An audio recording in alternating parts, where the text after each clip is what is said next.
Assalamualaikum warahmatullahi wabarakatuh. Salam sejahtera untuk kita semua. Pada kesempatan ini saya akan mengulas sedikit tentang wawasan Nusantara dengan tugas akhir semester 5 mata kuliah warga negara. Oke, teman-teman, mungkin kita semua tahu apa itu wawasan Nusantara dan banyak sekali peninggalan bahkan sejarah yang menuliskan terkait dengan fenomena Nusantara yang sangat terkenal di dunia.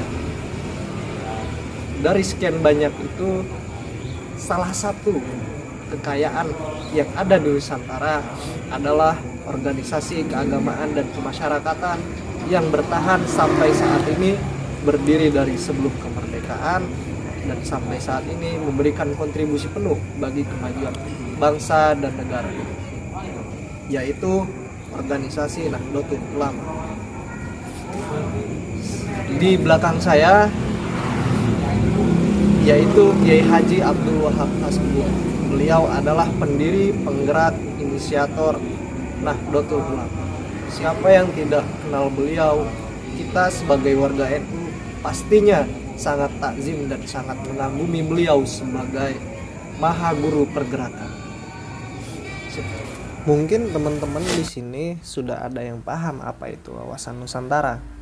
Bukan hanya tentang kerajaan, penjajahan, peninggalan dari zaman Hindu, terus zaman Buddha atau apapun itu, seperti Candi Prambanan, Candi Borobudur, atau Masjid Ampel. Lebih dari itu, wawasan Nusantara erat kaitannya dengan kebudayaan, sosial masyarakat, dan historisnya.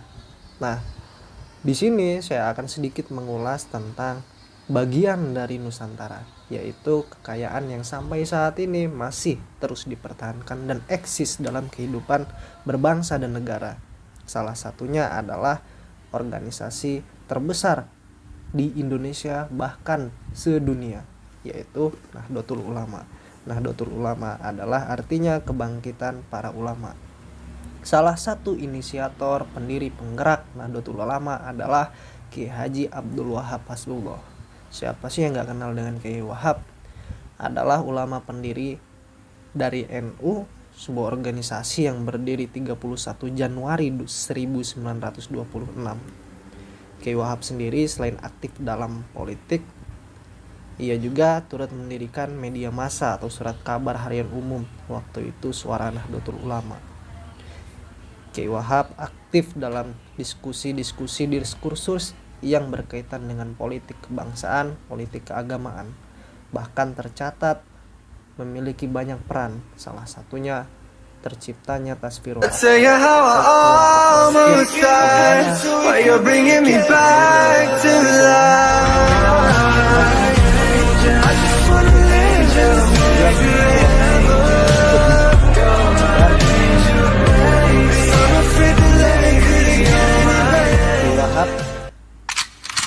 Lahir di Jombang 31 Maret 1928. Ulama yang memiliki pandangan modern. Kiai Wahab memulai dakwahnya mendirikan surat kabar Suara NU dan Berita NU atau Nahdlatul Ulama. Ayahnya bernama Kiai Hasbullah Said, pengasuh pesantren Tambak Beras Jombang, sedangkan ibunya bernama Nyai Latifah. Kiai Wahab menghabiskan pendidikannya di pondok pesantren. Karena bertumbuh di lingkungan pesantren, Kiai Wahab Hasbullah sejak dini sudah banyak menerima ilmu agama dan moral dari sang ayah. Ketika berusia 13 tahun, Kiai Wahab mulai merantau dan memperdalam ilmunya dari pesantren ke pesantren lainnya. Sejak belia, beliau sudah melanglang buana ke berbelahan dunia.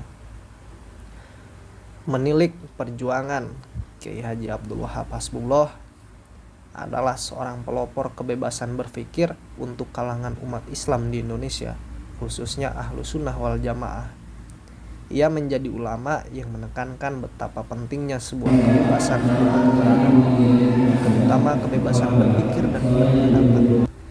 Nilai tersebut ia wujudkan dengan mendirikan kelompok diskusi yang tadi disinggung, yaitu bernama Tasfirul Afkar di Surabaya pada tahun 1941. Sebelum Indonesia merdeka, banyak kelompok-kelompok dari NU yang diinisiatori oleh Kiai Wahab bagaimana memikirkan nasib bangsanya ke depan. Tidak butuh waktu lama, Hizbul Afkar menjadi kelompok yang sangat populer dan banyak menarik perhatian kalangan muda. Kelompok ini tidak hanya menghimpun kaum santri saja, namun juga menjadi ajang komunikasi tukar informasi antar tokoh nasional.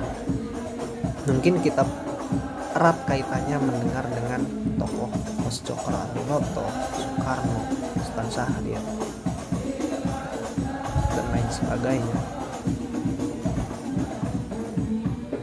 Dengan latar belakang tadi, Kiai Wahab juga menginisiasi gerakan pemuda Ansor atau yang biasa disebut dengan GP Ansor yang dibentuk oleh Nahdlatul Ulama. Gerakan yang berawal dari perbedaan antar tokoh tradisional dan tokoh modernis yang muncul di Nahdlatul Wathon. Nahdlatul Wathon adalah organisasi keagamaan yang bergerak di bidang pendidikan Islam, pembinaan balik, pembinaan kader. Ia pun diangkat sebagai pahlawan nasional Indonesia oleh Presiden Joko Widodo pada tanggal 7 November 2014. Oke, sekian yang dapat saya sampaikan, kurang lebihnya mohon maaf. Mungkin apabila banyak terjadi kekeliruan, silahkan dikoreksi. Terakhir yang ingin saya ucapkan adalah selamat harlah Nahdlatul Ulama menuju satu abad, berdikdaya dan menuju peradaban baru. Dari sekian banyak goresan tinta sejarah, mari kita telisik dan pelajari lebih dalam kebudayaan kita sendiri. Hanya itu yang dapat saya sampaikan terkait dengan wawasan kebangsaan. Wallahul muwaffiq ila aqwamit thoriq. Assalamualaikum warahmatullahi wabarakatuh. Salam pergerakan.